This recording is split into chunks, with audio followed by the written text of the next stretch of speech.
President Biden struck an upbeat tone last night in his first televised address, telling the country after a devastating year with the coronavirus pandemic, there is hope on the horizon.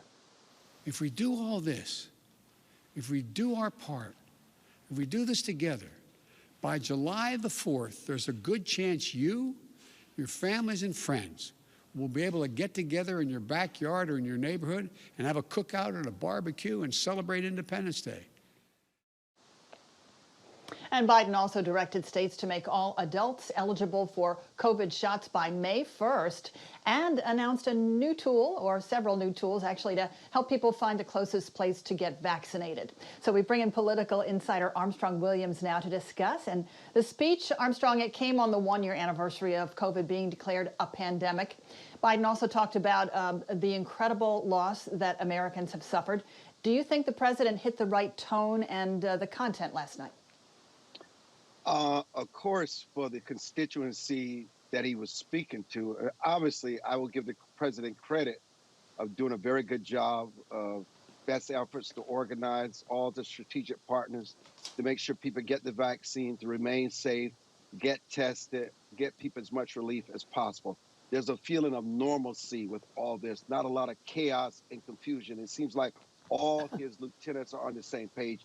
Fauci, his secretary of HHS, is a good thing. But not all Americans are going to take the vaccine. Not all Americans are going to wear masks outside of where the protocols required on airplanes and restaurants. Most Americans on the outside are just going to be free.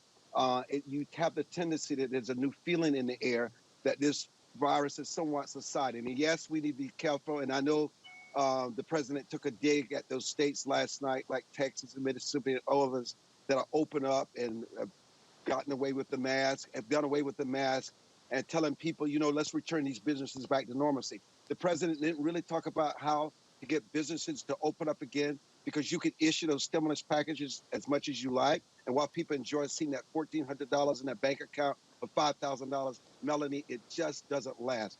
We do not want to destroy the economy by discouraging people not to work, especially for small business owners who finds it very difficult to absorb employees returning to work, don't want to work, and not even showing up because they believe the nanny government is going to take care of them.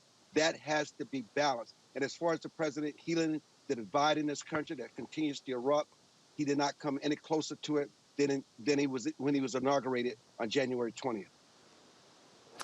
You just mentioned those $1,400 checks people will be getting, and I want to talk a little bit more about that. Just before his speech last night, the president signed that COVID relief bill. That was a day early. It was supposed to happen today. But checks will be direct deposited as soon as this weekend. Can you talk a little bit about the speed of executing his legislative victory?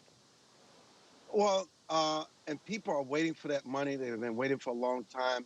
And depending on how people choose to spend that money and just hold out, save it as much as they can until they have to spend it. It's definitely going to be a part of stimulating the economy, getting people back to work, taking the burden from them in terms of paying their rent, their utilities, and just a lot of outstanding debt. And for many people, that money has already been absorbed. It's already been spent. And one of the things I like about, Melanie, the legislation, which is not talked about enough, is how a lot of that money is going to go to the expansion of broadband in a lot of rural areas and a lot of places like the Appalachia, where people are online learning and they cannot get broadband and internet. That's going to be very helpful. But I think you will see these checks get to the American people in their bank accounts with the speed of lightning, and that's a very good thing. And we must also admit that Americans, depending on which polls you believe, overwhelmingly support the president's handling of the pandemic and these stimulus packages. But the problem is, what happens when that money runs out and they're in need for more relief? How much longer will this continue? And that is the real issue. At some point, we have to also encourage employers to open up their economy, and also Americans that can work and that have been vaccinated and don't have that fear factor to at least get back to work to take care of their families. Because the father, the mother in a household, the parenting